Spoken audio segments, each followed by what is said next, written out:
Good morning, everyone. So again, welcome to our free webinar for January, the very first for 2025. So this year, we're going to do team development, setting team norms.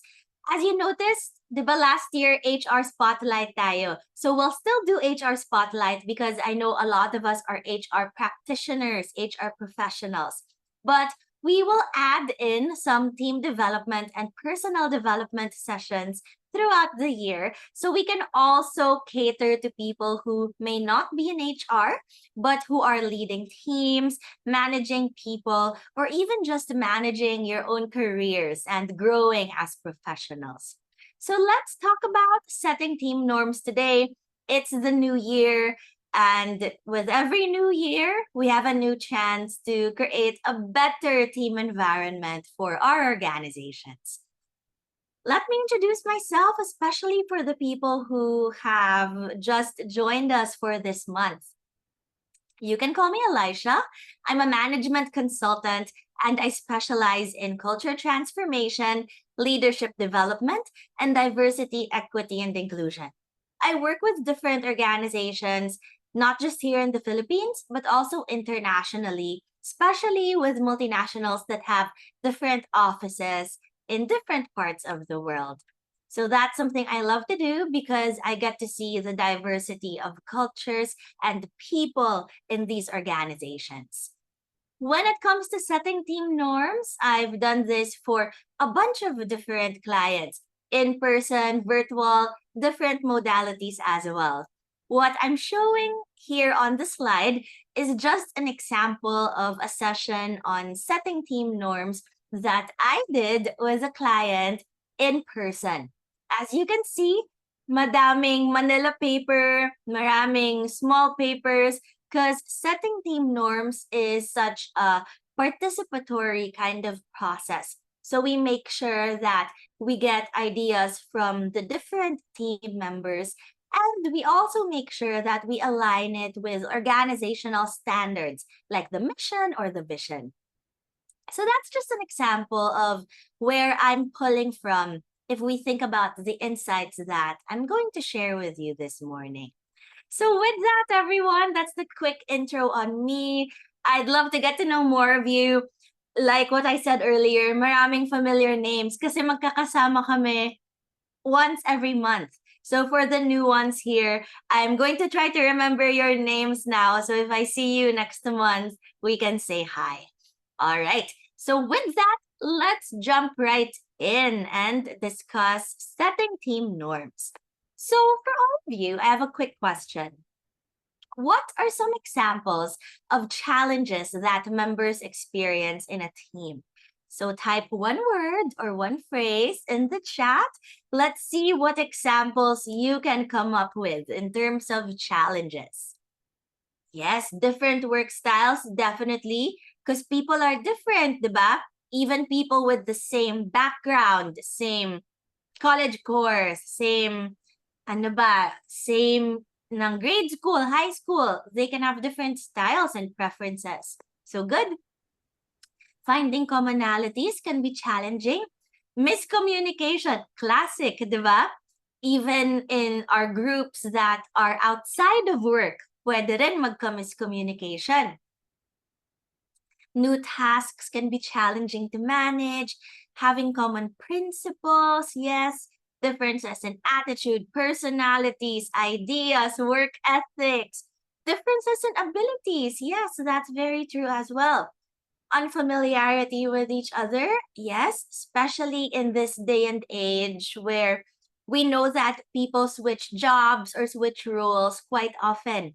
Diba sabi nga nila, the average length of stay of an employee nowadays is just 2 to 3 years in a company.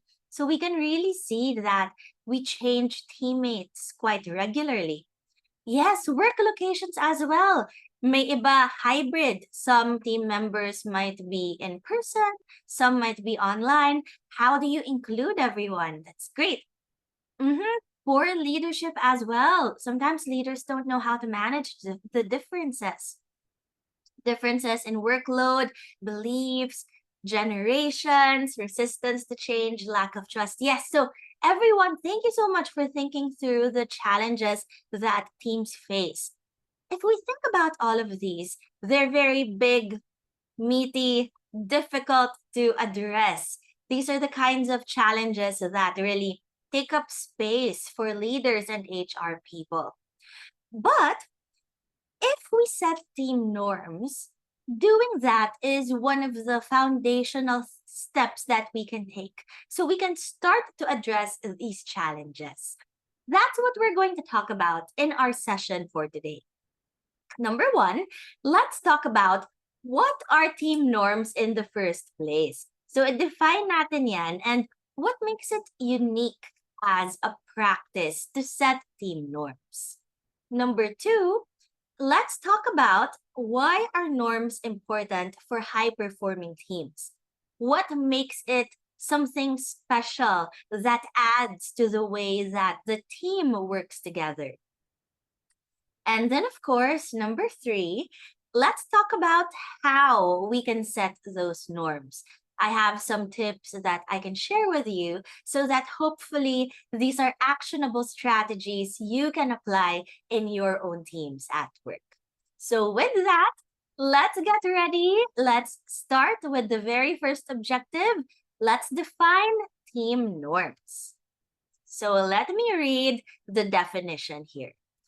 Team norms are agreed upon behaviors that set the standard for how team members interact with one another. What do y'all think? What are some words or phrases that are standing out for you? Ano yung sa tingin nyo importanteng matandaan when it comes to defining team norms? Let's look at the definition. Type one word, one phrase. Ano yung importante dyan? Yes, tama. I see it now. So, for me, if I think about what makes team norms so special, it's because these are agreed upon behaviors. If you think of a usual team setting, we may think that there's a leader on top. Yes. So usually leader, manager, supervisor, team leader, whatever you call it. So there's one person on top managing the team. That person, because of their authority, can easily just say, eto gagawin natin. These are the behaviors that we need to follow. These are the standards that we need to adhere to. A leader can easily say that because they have power over the direct reports. But what makes team norms unique is it sets that at an even higher level. It's not just the leader who's telling or directing the others to do these behaviors.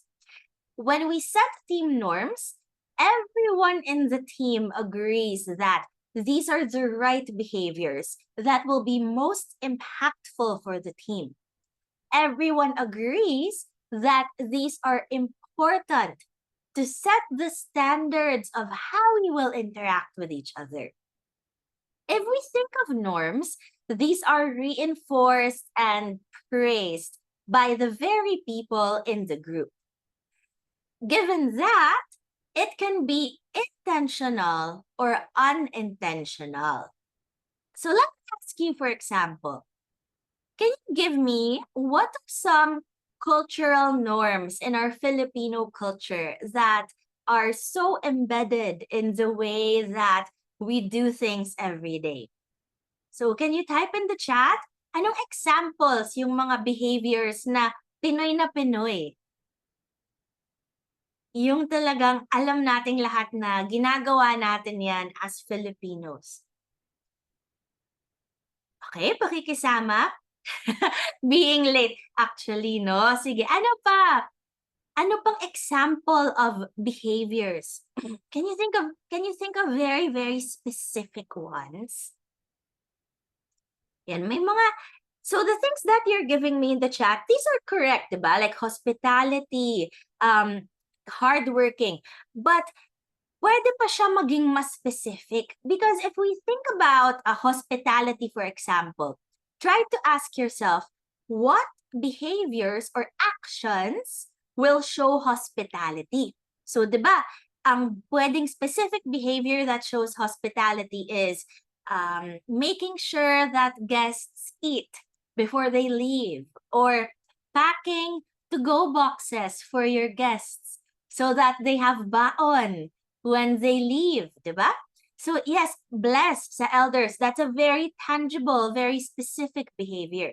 So these are the kinds of things we're looking for. Now, these are positively reinforced behaviors. When we don't bless, when we don't mano, di ba? Pinapagsabihan tayo. Which means it's reinforcing that behavior. Now, when we say intentional, that's an example of being intentional because we intentionally tell children to use po and opo, to bless or mano the elders. We build those behaviors intentionally. There are also some behaviors that are unintentionally reinforced. For example, the things you said earlier, being late or yung tinatawag nating Filipino time. Hindi naman natin pinapagsabihan yung mga tao na, oy, malate ka na lang. Di ba?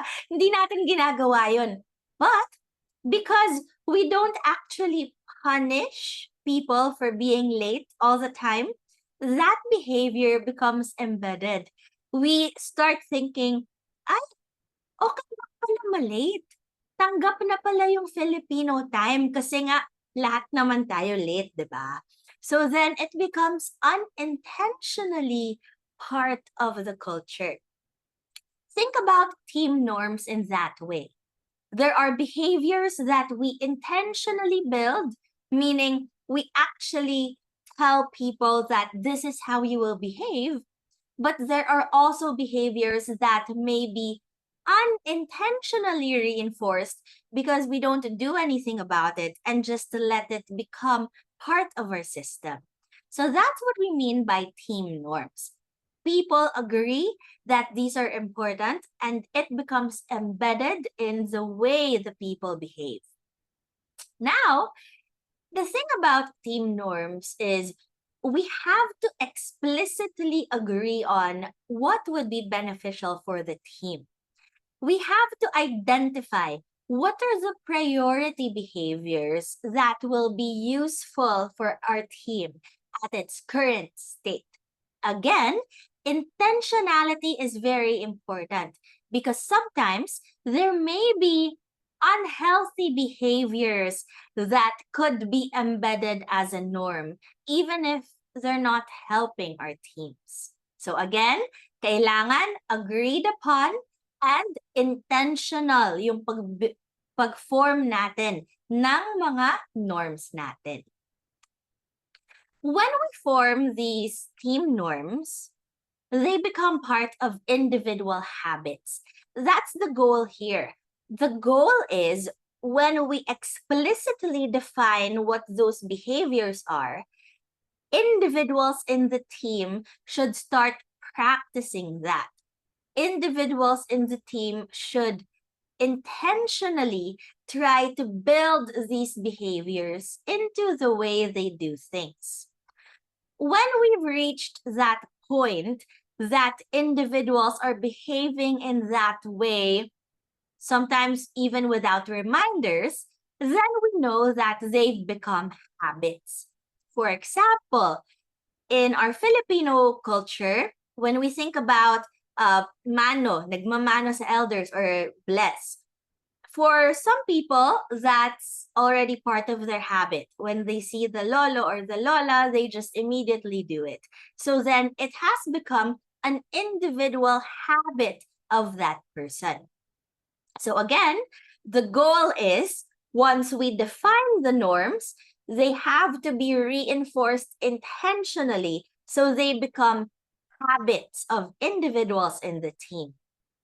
When these habits have been embedded in each individual, they are now part of team routines, okay? So again, norms, defining the behavior. Pag ginagawa na siya ng each person, habit na siya ng mga tao na yun. At pag ginagawa na siya ng mga tao na yun, nagiging part na siya ng routines ng team.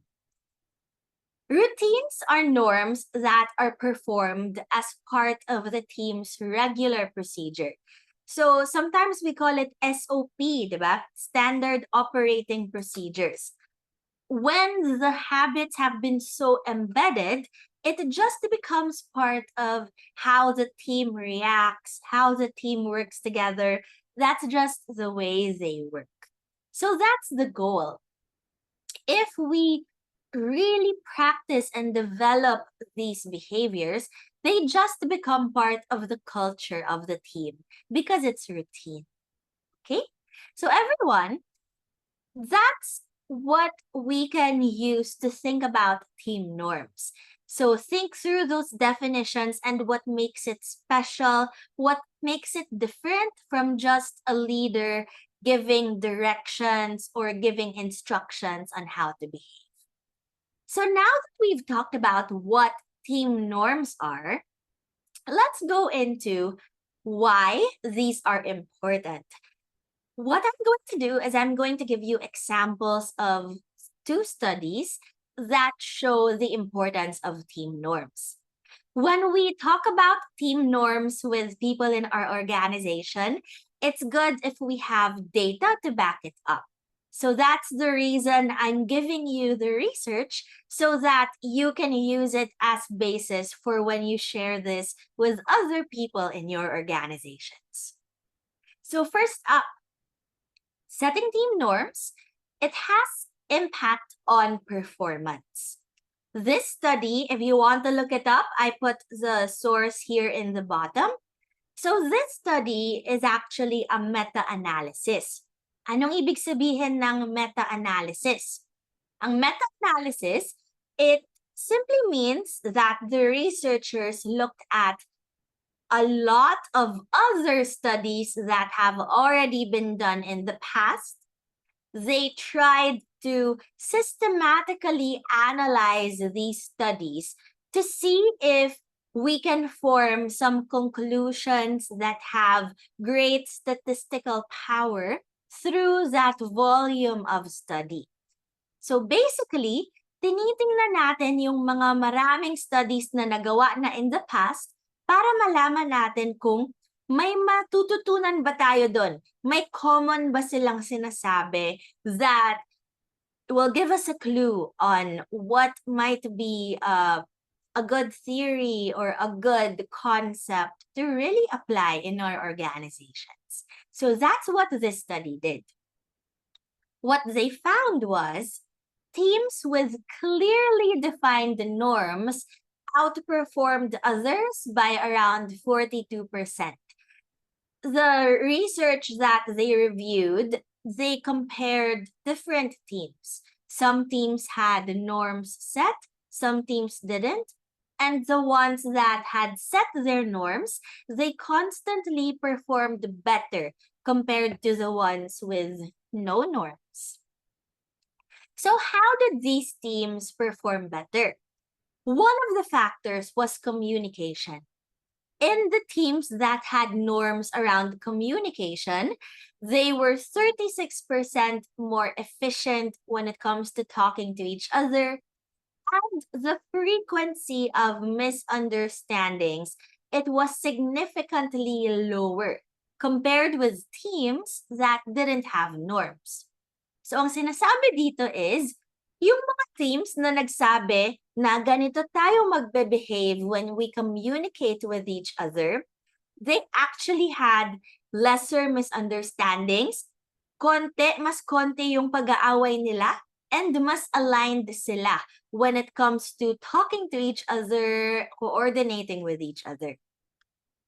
So that's one of the factors that they noticed contributed to performance. Another factor is cooperation. In teams that have set norms, cooperation was significantly higher. Ibig sabihin, they are more effective in achieving their goals and in managing conflict as they worked on their projects and their tasks together. The other factor that was contributing to high performance is accountability. It seems like in the teams that have set their team norms, people also met their deadlines better and their work had higher quality. So as we can see here, again, this study is telling us that setting team norms had a positive impact on the performance of the team. So that's one of the things we can look at to be able to show evidence on the efficiency and effectiveness of team norms. Now, we talked about performance, diba? But I'd love to get to know your perspective. If we think about interpersonal relationships between members, what do you think is the impact of team norms on the relationships between individuals? Maybe we can share in the chat, type one word or one phrase. Anong benefit or anong impact ng team norms when it comes to relating with each other? Okay, ano pa? Tama, better communication. What else? Better collaboration. Yeah, ano pa? Pwede, mas harmonious, mas unified. People can be more professional. That's true because we know how to behave with each other. Okay. So tingnan natin ha. Let's look at the next research, which is now looking at what is the impact of team norms on interpersonal relationships?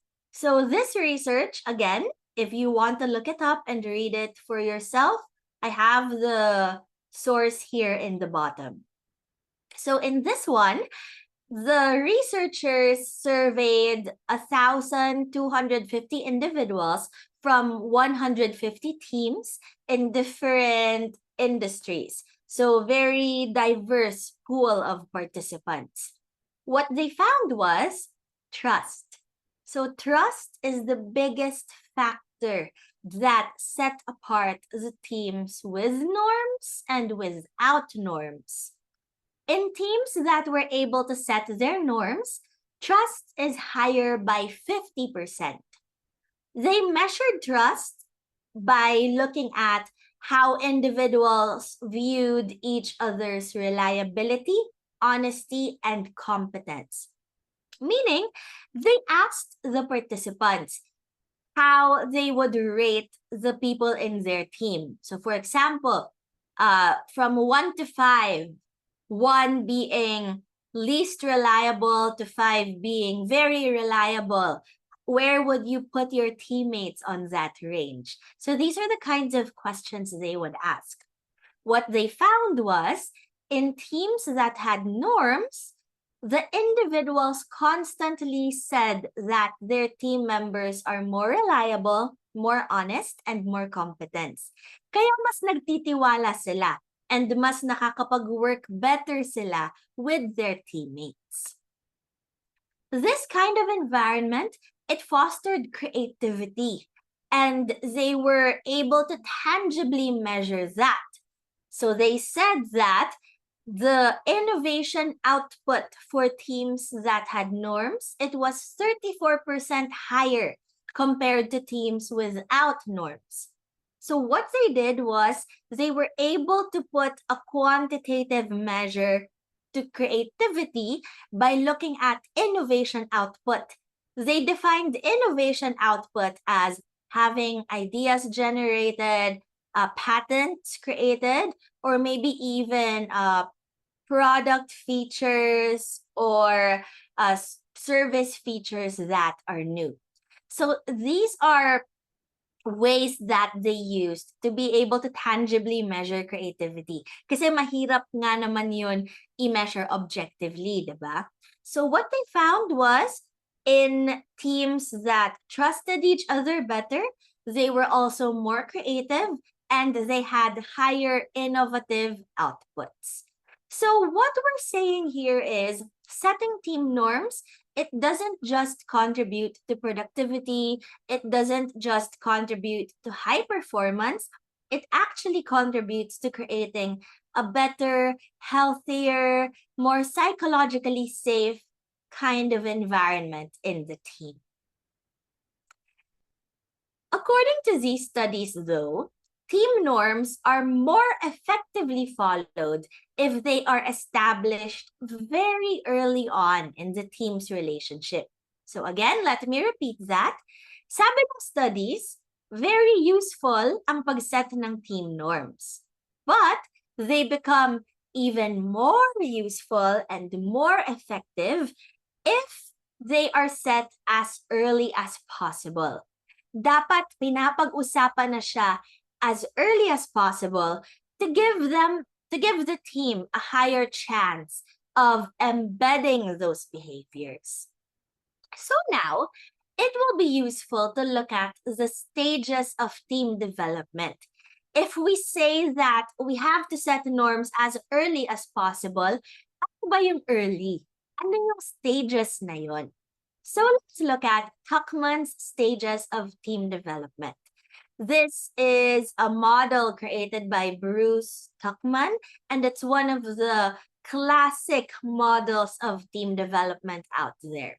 When I show it to you, maybe you can give me a reaction so we can see, have you heard of this model before? Narinig nyo na ba siya? Nakita nyo na ba siya in the past? So let me know. Give me a quick reaction.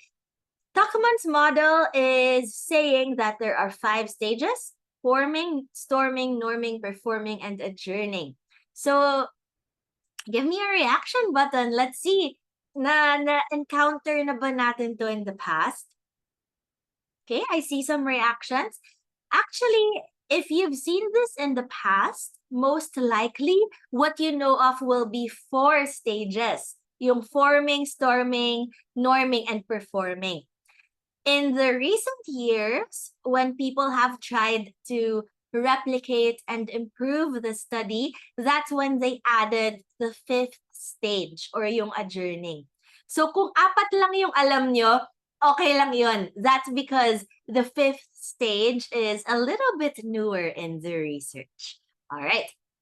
So I also see that a lot of you, maybe it's your first time seeing the framework. So let's go through these different steps and familiarize ourselves with them. The Tuckman 5 stages of team development, let's differentiate that by looking at the characteristic of that stage and the behaviors of the team members, okay? So let's go through forming first. Under forming, we see here that the team is just coming together.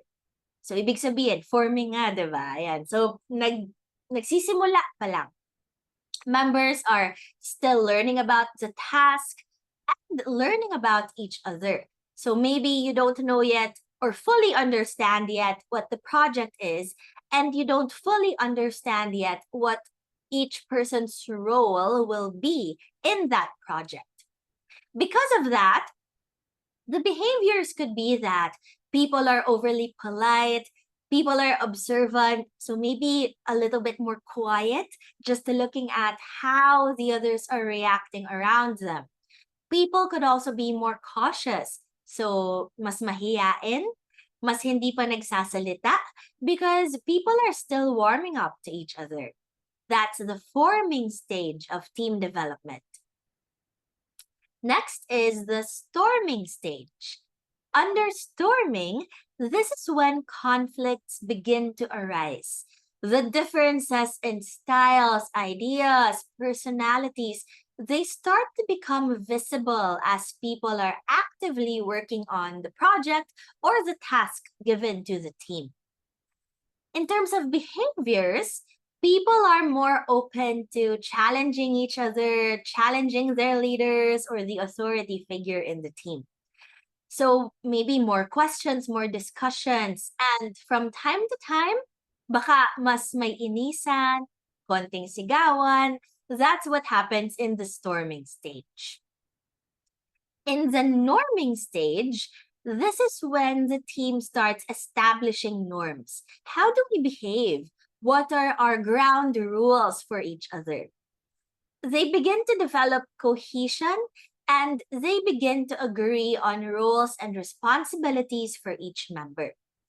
In the norming stage, we also see that people may be communicating better and cooperating with each other better. Like what we said earlier, remember the two studies. Team norms, it could lead to better communication, better cooperation. In the fourth stage, or the performing stage, this is when the team is operating efficiently.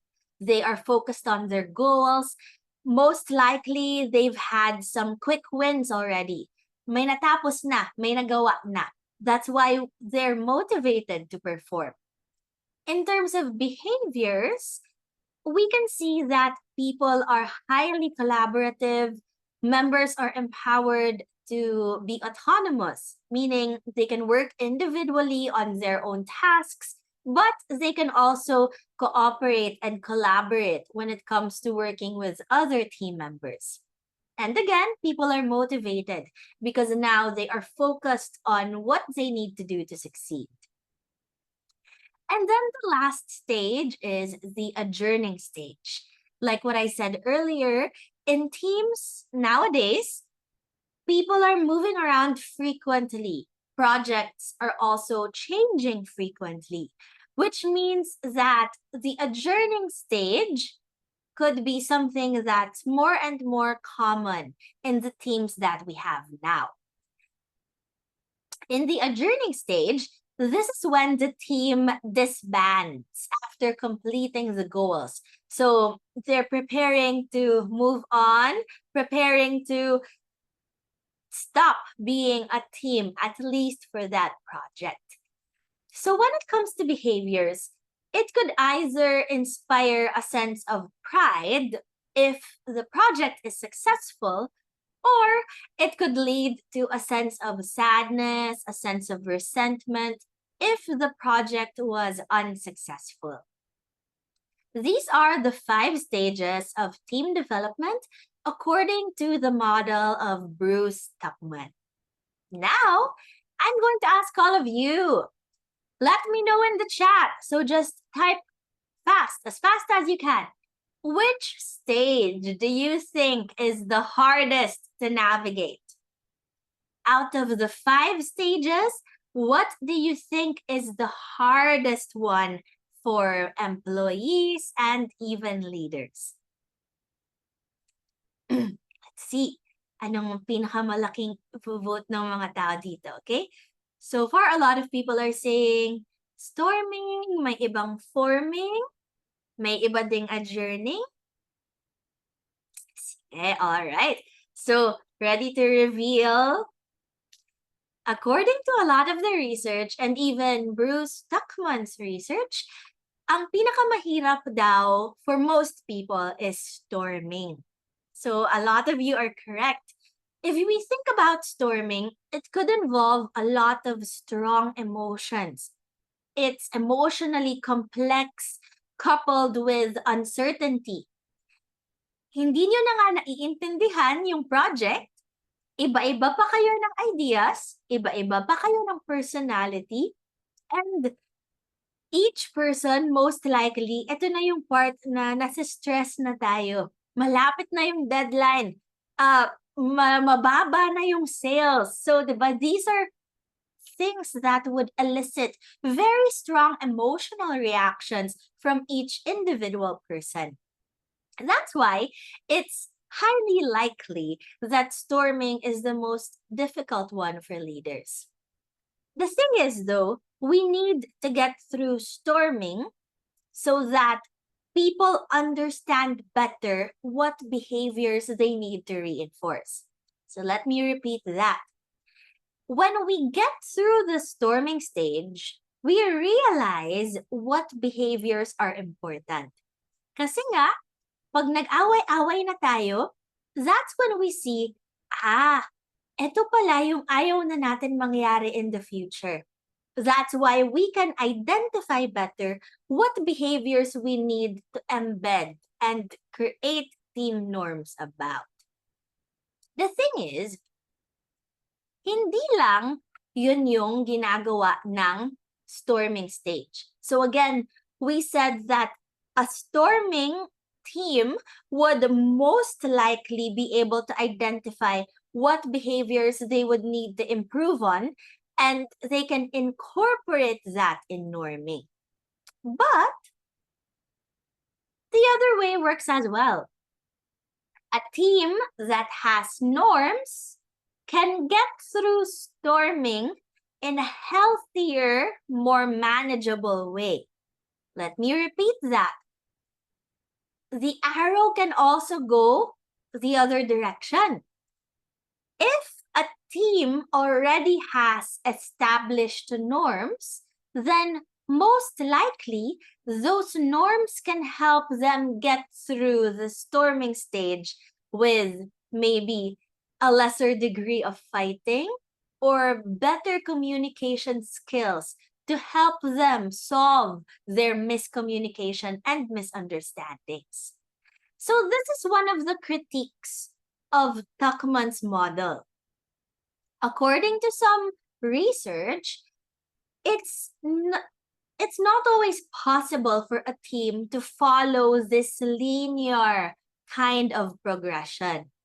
Not all the time will teams be very able to cleanly say, now we're forming, now we're storming, now we're norming, etc., etc.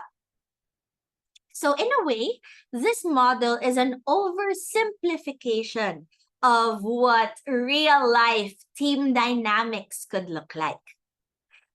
So now, what some researchers are saying is this kind of visual might actually be better in terms of describing Tuckman's stages of development. So as you can see in the slide in front of you, now we've created like a circle. It's a cyclical model where we've put in the different stages of team development. What some researchers say is this might be a better, more realistic way of thinking about team development, because really we go from forming to adjourning in different tasks, different situations, different contexts. So again, the stages of team development, very useful in terms of defining what's happening in the team and what behaviors are we seeing. But it doesn't mean that we are boxed into it. It doesn't mean that we just have to follow it as linearly as we can. We just use the model as a guide. We use it as a way to verbalize and put into words the different behaviors that we're seeing. So that's what we can learn from Tuckman's stages. All right. So hold on. Let me just disable my Viber because we want to make sure people don't call us. Okay, perfect. All right. So again, let me repeat that. We talked about Tuckman's stages of team development because we use this as a guide to put into words the different characteristics and behaviors that we may see in a team. So we just talked about our second objective in our session. We looked into why are norms important for high-performing teams. Review natin, okay? So what did we say? In this section, bakit important ang norms for high-performing teams? Let me know in the chat. One word, one phrase. What's something you remember from our research that we just presented? Trust, yes. Team norms can help build trust. Perfect. Ano pa? What other things can you remember? Yup. Teams with norms, they outperformed others, higher creativity. Great. So glad. I'm glad you were able to pick that up. And then let's not forget, diba? Yung sabi natin, teams that have norms, they can get through the storming stage better. And it can also more likely help them get to performing stage. So that's the way we can think about the Tuckman model. So we can start applying it as well. All right. With that, everyone, I'm sure you're all asking, okay, we've learned the definition, we've seen the research, now what? How do I do it? How do I set team norms? So let's go through that. When I do this with my clients, I break down team norms into 5 areas. These are the 5 areas that are very, very important for teams to align on. If a team is able to have norms on availability, communication style, meetings, collaboration, and information sharing, then it's highly likely that they've covered intentionally setting behaviors for the important ways of working of the team. We'll go through all of these 5 so we can understand that better. The first area is availability. So when it comes to availability, this involves attendance and punctuality. So yung actual presence of the team members. Most of the items under availability will depend on the rules and policies of the organization. If we think about it, if you look at your employee manual or handbook, for example, most likely meron na dong specific rules on how many absences are allowed, how many late, etc. But what we want to do is to reinforce these as behaviors in our teams. Some of the norms that we can ask ourselves are, if a person will be late, for example, how many days or hours before should they inform the head or should they inform the team members? In our employee manuals, most likely ang nakasulat lang dun is you're allowed 5 lates. For example, you're allowed 5 lates.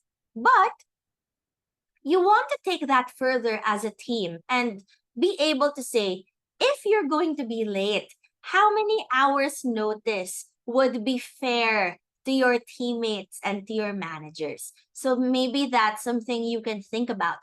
This question is actually something I like to ask my own clients so they can figure out how many days, how many hours they would need to give notice. Another question you can ask is, if a person will be absent, how many days before should they inform you? Are they expected to find a replacement, for example, if you're on a system where people need to find their alternates or their substitutes? So these are things that you can talk about in your team to take the policies further. In a lot of organizations, even if they already have rules or policies on absences and lates, people don't actually look at their handbooks or their manuals all the time, right? So it pays off to talk about it in your teams so that you're reinforcing those rules, you're reminding them about those policies. So that's the first area, aligning on availability. Next is aligning on communication style. When it comes to aligning on communication style, we need to set norms on the mode of communication. What we mean by that is we can ask ourselves, so where should we have our team conversations? For example, do we have those conversations through email? Are we just on Viber or Telegram or WhatsApp or Messenger? What is it that works for you and your teammates? May mga ibang team, I don't know if you experienced this, but may ibang team na ang dami nilang chat kung saan-saan.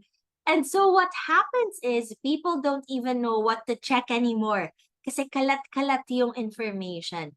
So really try timeline that make sure that you agree on one mode of communication. Another question that you can ask is, if you send a chat or a message, what is the expected response time, for example? And then take it further. If the expected response time ends, would it be acceptable to call? These days, if we look at generational differences, a lot of the younger generations, they don't call anymore. So calls might not be as common. That's why in your teams, it might be good to talk about it and really ask. If you haven't replied in, let's say, 5 hours, is that the acceptable amount of time where we can already call each other to check in? It really depends, right? For some teams, 5 hours, some teams, 1 day, some teams, 2 hours, if you're talking about something urgent. So it's up to you and your teammates. But again, we go back to the definition. It has to be agreed upon, and you all will have to say that, yes, that's the behavior that I am willing to follow and that I would like to practice. So that's one of the things we have to set when it comes to communication, the mode of communication. We also have to think about the manner of communication, meaning how. How do we communicate with each other? So, for example, one of the questions we can ask is, if someone has an issue with another team member, should they come to the manager or try to sort things out on their own before asking for your help? As a leader, would you be okay if members come to you for every problem?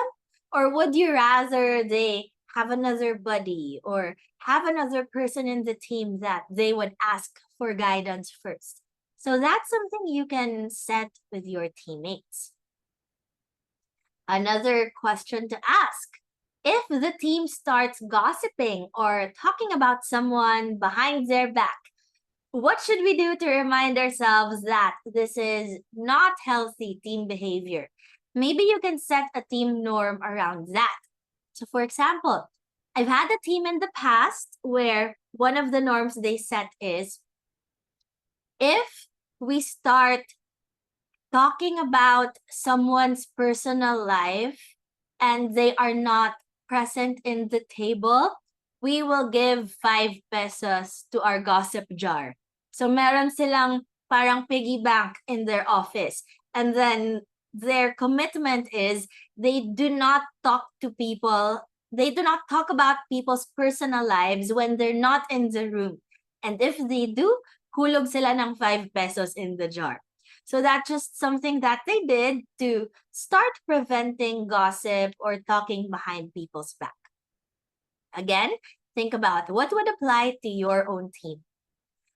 The other question we can ask is, if we notice in a team meeting, for example, that people are not responding or they are silent, what should we do to acknowledge that we understood what was being discussed? So we have different styles, right? Some people are talkative in meetings. Some people are more quiet. They are just observing. So one of the things we can ask is, even if not everyone is talking, how can we make sure that everyone is listening? So for example, di ba lagi akong nagpapa-reaction button? So that's one of the norms that we are currently practicing. So you're giving me cues that you're still with me. Think about what would apply for your team. So these are just some examples in terms of communication style. Again, these are questions that you can ask the team as we start identifying what behaviors are important for you. Third area is meetings. We have to talk about when, where, and how we will conduct our meetings. For example, are we going to do our meetings in person, or are calls okay? Are Zoom calls okay? when we're on a Zoom call, do we have to open our videos or our videos don't have to be open? So these are things we can talk about with our teams. We also talk about frequency. Every when will we have team meetings? My recommended best practice is at least once a month. Sana may alignment meeting kayo where all of the people in the team are in one call or in one room, just a way for you to be together as a team so you can talk about what you're doing, what challenges you're going through, and then maybe what are some learnings that you can share. In some of the best teams that I've observed, actually every week meron silang team meeting na lahat magkakasama. One of the best practices I can share with you as well is to already schedule that. Dapat may calendar invite na nakalagay na sa calendar ng mga tao. You just move it if you need to, but ideally it's already there to set a standard that these meetings are essential and important. Next, talk about what you will talk about in the meetings. So this is the agenda part that we have to discuss.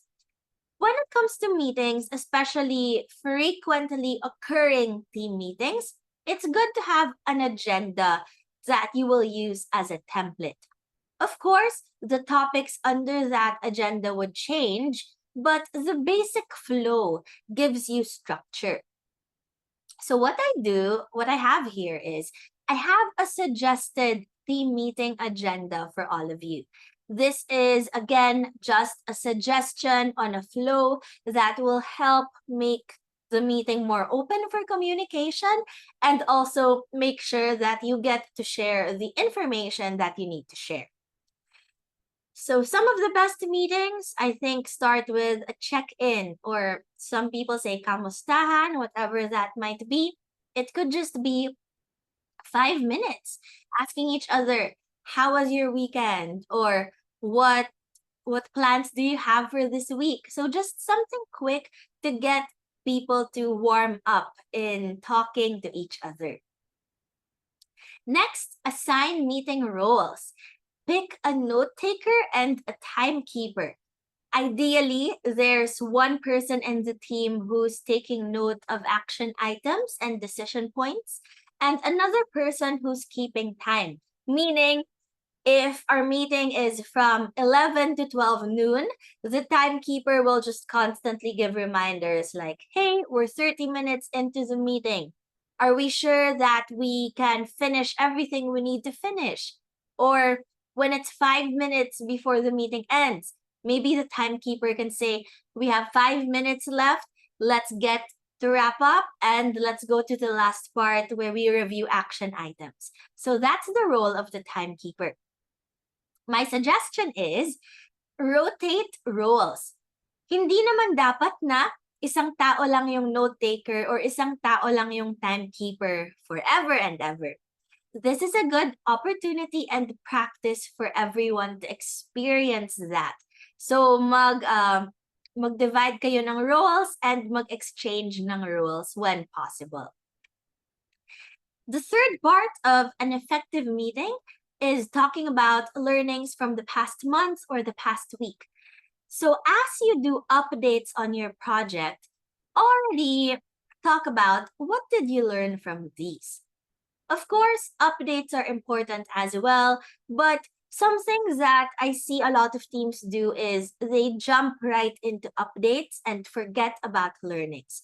So what I hope is that you all start to practice this in your own teams, where you don't forget to talk about sharing of insights or best practices as you give your updates.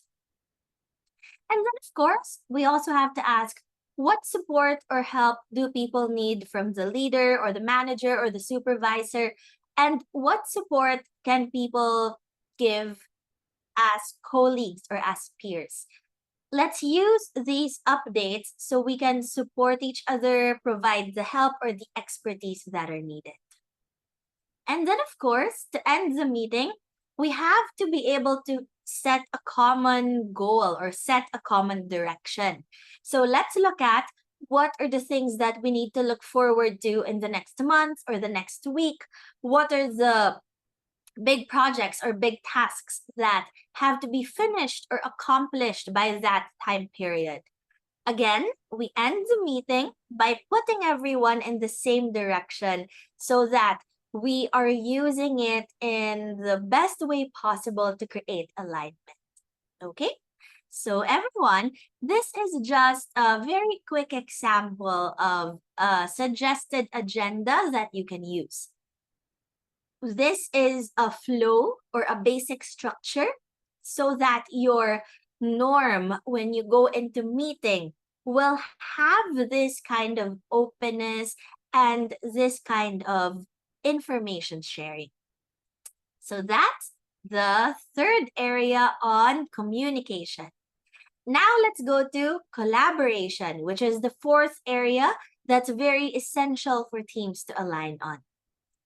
Collaboration is about how members of the team work together on various aspects of their everyday life as a team. For example, this could be about what should we do if we notice that people are starting to get hot-headed during discussions. Anong behavior yung magko-cool down sa atin? In one of the teams that I was part of in the past, what we say is, if we notice that people are starting to raise their voices, any member of the team can raise their hand and say, let's take a step back. So very specific, diba? Again, let me repeat that. An example of a norm when it comes to this is, if we notice that people in the team are starting to raise their voices, any member in the team can raise their hand and say, let's take a step back. So sana ganun ka-specific ang norms that we set so that the behaviors are more easily replicable and memorable. Another question that we can think about is, who can help new hires who are adjusting?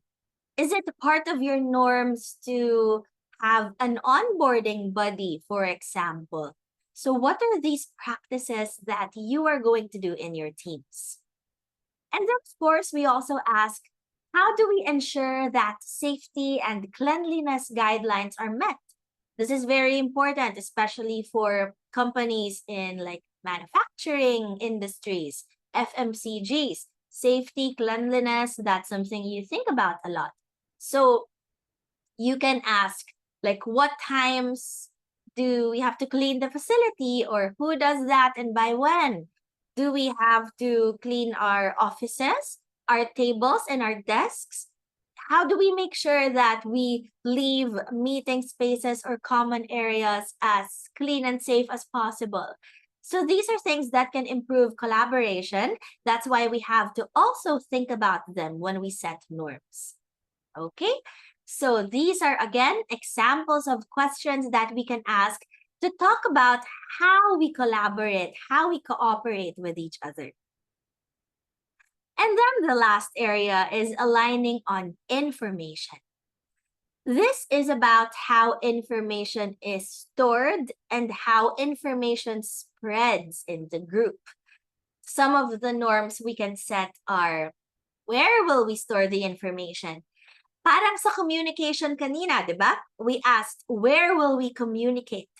Now, we also have to ask, where will we store information? Do we have a Google Drive, for example? If you're using the Microsoft suite of products, do you have a OneDrive that you're using as a team?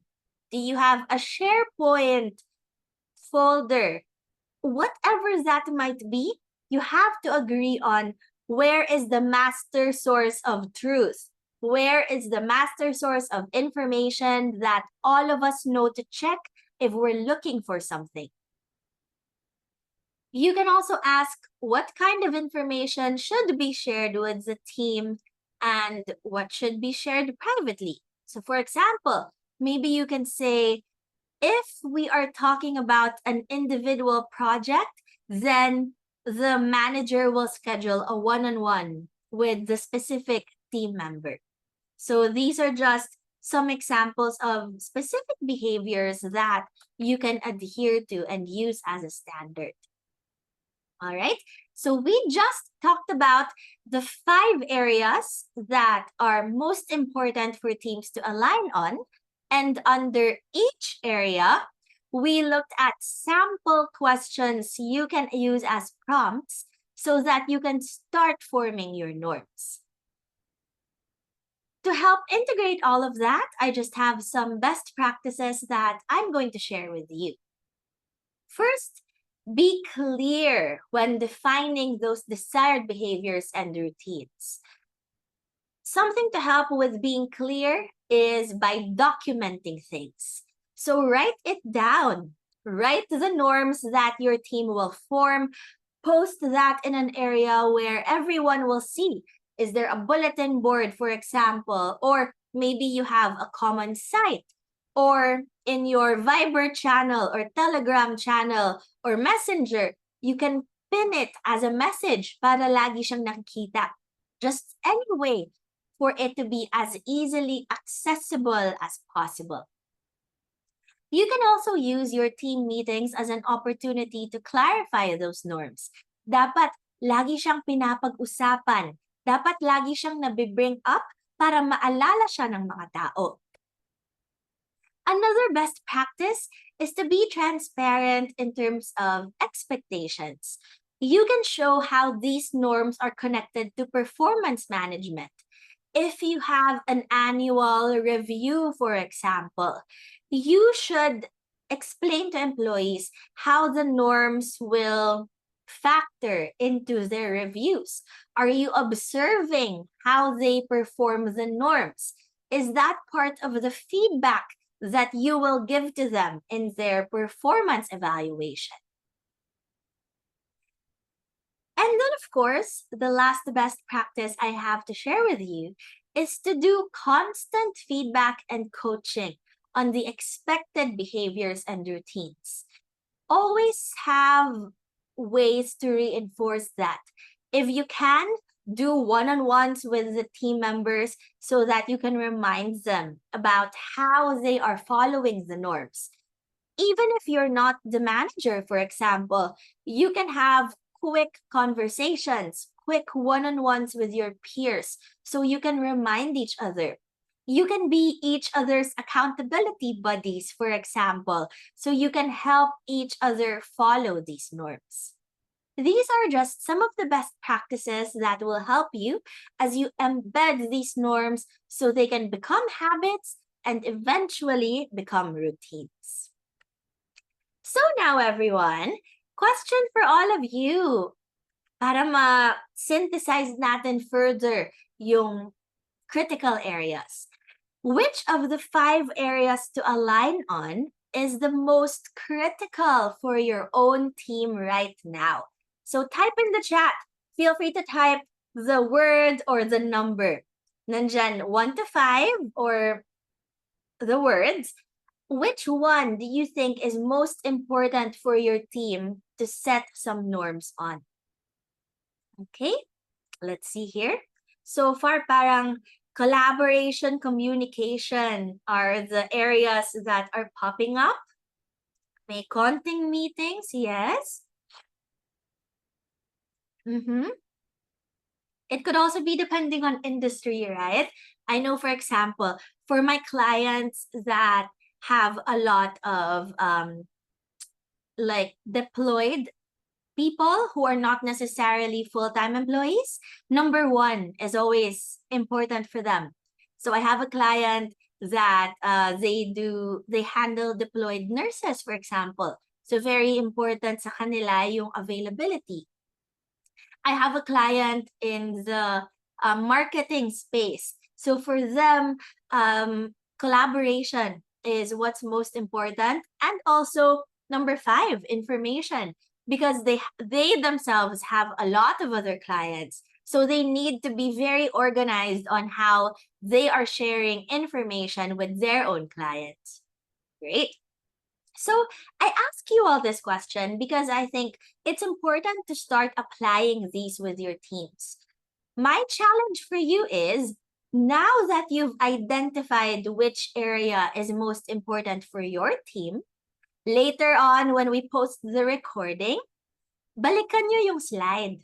So for example, if you say that number 2, communication style is most important for your team, go back to the communication slide later, look at the questions under that, and then set up a meeting or set up like 30 minutes with your teammates to talk about it. Ask them those questions so that you can walk away from the meeting with specific behaviors that you can use as norms. That's one way you can use the webinar that we are in today. And with that, everyone, I think we have done the 3 objectives that we said we wanted to do this morning. We defined team norms. Again, team norms are agreed upon behaviors that become standards of how people interact with each other. It could be intentional or unintentional. That's why we have to be very clear in terms of what behavior are we reinforcing in our teams. We also talked about why these are important. We said that team norms impact performance. We also said that team norms impact interpersonal relationships because it builds trust. And 3, we said that team norms or setting team norms, that's an important stage of team development. So we used Tuckman's stages of team development to understand that further. And then last is, we talked about how we can set team norms. We identified 5 important areas to align on, and then we had some suggested questions that you can use to begin setting those norms with your teams. We also had 3 best practices that you can use to integrate the things that we learned today. With that, everyone, last question so we can cap off our time together. What will you make sure to share with at least one person after today's session? So type in the chat 1 word or 1 phrase. What is something that you will make sure to share? Para ito yung insight natin for today. Let's see. Setting team norms. Yes, so very important. What else? Other things that you're going to share? Yes, importance of alignment. Good. We cannot specify that enough, right? Okay. Sharing best practices with them. Yes, good. Ano pa? Ano pang i-share nyo sa at least one other person so that you can remember your takeaway from today? The importance of collaboration. Yup. What else? What are the usual behaviors? Yup. Tuckman. Yeah, Tuckman is usually very interesting for a lot of people. So honestly, if you share that, I'm sure madaming magtatanong further. Starting norms as early as possible. Perfect. Sharing the importance of communication. Being systematically organized. Amazing. All right. So everyone, good job. Give yourselves a round of applause. I'll give you a round of applause in my reaction. Ayan, because thank you so much. So great job really participating. I appreciate the things that you're thinking through. I appreciate that you're starting to synthesize and figure out how to apply all of these in your own contexts. So here's what we usually do in our sessions. What I do is I give you the final reminders. And then if you don't have any more questions, you can feel free to leave. But for those with questions, we can stay behind and answer. We usually do this because not everyone will have questions naman, and I'd love to give you your time back. So let's go through the reminders first. What's next? Please connect with me in our Facebook page. So I put the link there in the chat of our Facebook page. It's Elisha Corpus Consulting on Facebook. And please, we would appreciate it if you could leave a review. Another thing that I'd love to share with you today is if you need career tips and advice, I worked with JobStreet recently. So you can download their app, it's all free. Once you download the app, you can go to their career resources. So the section under career resources, I did some videos there with them on how to make your resume or CV, your cover letter. And then we have more episodes that are coming out in the next few weeks. So please check that out. They also have so many other resources, not just my videos, and it's all for free. So please, I encourage you to access that, download the app, and really take advantage of these resources. And then, of course, for requesting a certificate, everyone, please make sure that you answer the form I linked in the chat. So click on that, answer that form. I will keep it open for 2 hours. And your certificates, again, we give them within the week. It's a Wednesday today, so please expect it by Wednesday next week at the latest. If you ask for an update between today and Wednesday, we may not reply because, again, we have given you the expectation that those certificates will be sent within 1 week. All right. So make sure you do that form if you need your certificate. And then, of course, one last thing is please do join us in future webinars. And if you're interested to work with us, if you want your organization to have a learning session with us, please book a call by emailing us. I put the email address there in the chat. We do private sessions with companies as well. And we don't just do webinars or in-person workshops. We are a management consulting firm, which means we customize all of the solutions and interventions to your needs. So the more we understand what it is that you need in your company, then the more we can recommend something that might help. So please do email us so you can book a call and we can work together in the future. So with that, everyone, that is actually it for our session today. Again, I'm putting the link to the form in the chat. And we also recorded this session. We are actually posting the recordings on our YouTube page, and we share the link via our Facebook page. So if you want to get access to the recording, make sure you follow us on the Facebook page so you can find that there. That is it, everyone. Do not forget to answer the evaluation form. I will close that in 2 hours. If you do not have any more questions, feel free to take your time back, leave the call. I'm so glad to see you all as we start January. My New Year's resolution is to be more consistent with the free webinars. Last year talaga na ano lang tayo ng konti, na-stop lang tayo ng konti sa dulo. But now we'll try to do a better job. And thank you all for learning with me. I hope to see you next week. I'm really grateful, or not next week, next month. I'm really grateful that we have this little learning community that we have formed in our webinars. All right. So everyone, again, if you have no more questions, feel free to leave the call. If you have questions, now is the time you can start putting that in the chat. You can send it to me. You can send it to me privately as well if you're shy. You can also turn your mic on if you'd like and ask your question live in person. Up to you. And so far, no questions yet.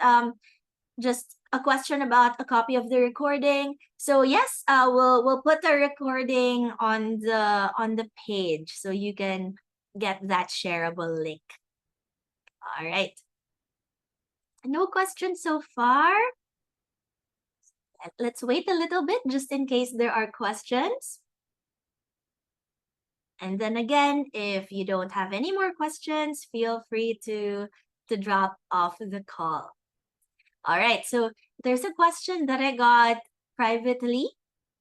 So the question is, how do you manage a leader who is inconsistent with their decision making? All right, so very tricky, right? I think the first thing that I will ask you is, what's your relationship like with that leader? So, for example, if you're the HR person taking care of that group, then you actually have authority to coach that person. It's part of your role to be able to help that leader out. If you're not the HR person, you're a direct report of this leader, then maybe weigh it out a little bit, right? Like, do you feel that you can be open with this person? Do you think that you're comfortable enough to give them feedback and they will be okay with that? Then, if yes, then my suggestion is you can have a one on one with this person. Really just tell them, like, hey, I appreciate being part of this team. I've enjoyed working with you. Maybe mention something specific that you enjoyed about their leadership style. Like, I'd love to talk to you more about that and about my experience in the team. My suggestion is to do the feedback with them in person if you can, or at least live in a call. It's better than just sending an email so that they understand your tone, they understand your delivery better. And then when you're in the conversation with them, really tell them, like, hey, these are the things I appreciate. And then there are some things that I think we could do better so we can relate or work with each other better. So, for example, we could do better with being more consistent in aligning our decisions as a team. Could we think about some behaviors that we can set so as a team we can be more consistent in the way we make these decisions? One of the techniques I like to do sometimes is positioning it as a team behavior, thinking about what norm we can do together so that the leader also knows that it's not just them practicing it, but everyone is practicing it. So I would say maybe that's one of the things that you can talk to that person about. The other part is, if you don't have that kind of relationship with your leader, you maybe you're not as comfortable, or maybe you have a different manager above you in between you and that person. Maybe you can go through your direct leader, give that direct leader the feedback so they can in turn find ways to give your feedback to their own manager. It depends really on where you play in the team. So hopefully those are just some tips that you can try to start with. But again, maybe to cut the answer, give you a short answer, positioning it as a team norm could help, because it's kind of telling the leader that all of us are going to try to do this. And it's giving them a little bit of a pressure as well. Because if everyone is doing it, edi dapat sila din, di ba? I-practice nila yun. All right. So I got another question that was sent privately. So the question is, I am new in my job now as admin supervisor partner with HR. Most of our supervisors don't get along with our HR supervisor. How can I help to help them get along as a team? Okay, got it. So if my understanding is correct, you're advising other supervisors on how they can have a better relationship with their team. Okay, so that's a good place to start, no? I would say maybe number one, consider providing some sort of basic training to your supervisors.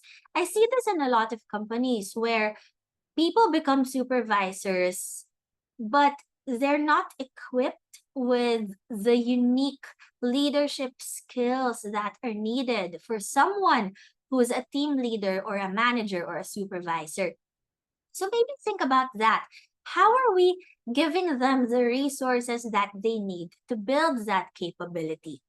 Number two, I would advise these supervisors to have a team meeting. 'Di ba sabi natin, forming is one of the first stages of Tuckman's stages of team development.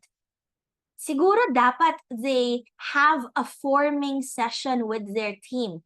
Just really getting to know everyone, getting to know their styles and preferences.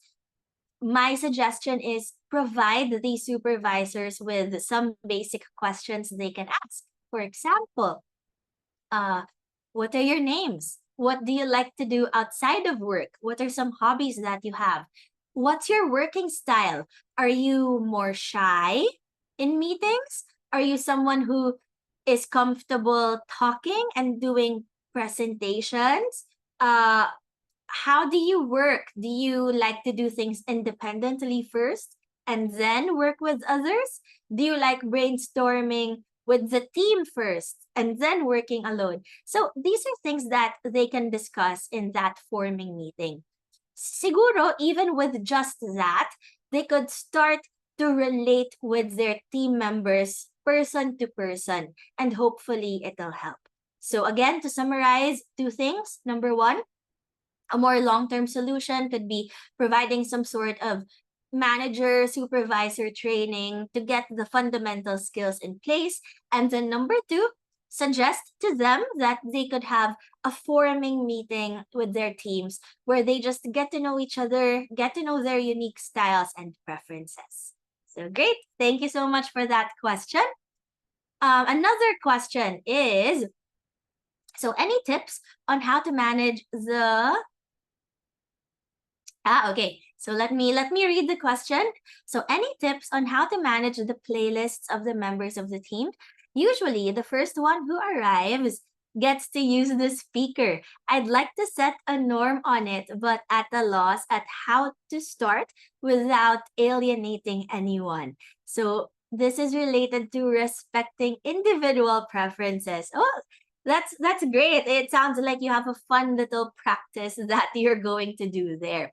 So maybe what I'll say is in the next team meeting, you could bring up something like, what are your music preferences, everyone? So trying to be curious about it first, just to see the breadth or the scope of preferences that people might have. And then to encourage people to get to know each other better through that, maybe I'll suggest something like, hey, iba-iba pala tayo ng gusto, no? What if salit-salit tayo sa pag-playlist and let's set a norm to that. So maybe we can say something like, we have an order, diba? So if there's 10 of us in the group, from 1 to 10, we'll follow that. Ikaw yung bahala sa playlist for this meeting. Tapos ikaw naman next, tapos ikaw naman next. So maybe that's something we can practice. So what I'm suggesting here is to start with curiosity, really just asking people, hey, what do you like? And then maybe encouraging them to be curious about their teammates so that from there, sa kanila mismo manggaling na, sige, try natin na hindi lang isang tao yung gagamit ng speaker at magpapa-playlist. All right, hopefully that helps, but I love that question. I love that you have a practice like that. It sounds like a fun way to start a meeting. Okay, so so far I don't have any more questions, everyone. So I think we can end the call in a bit. Thank you for your kind messages. I'm seeing the messages that you have here. I also appreciate the discussion with all of you. And for the first timers, it's so nice to meet you. I'm so happy to see new faces here always. Okay, wala nang questions. So with that, we can end the call. Enjoy your lunch, everyone. Oh, last question. So about the institution, just put your school if you're still a student. No worries about that. School or NA. So there you go. All right. So again, thank you all so much. It's nice to see you. Enjoy the rest of your January. I think holiday next week, no? Tama ba? Chinese New Year. So for those who are taking a holiday, enjoy and enjoy the rest of your month. We'll see you next month, everyone. Bye.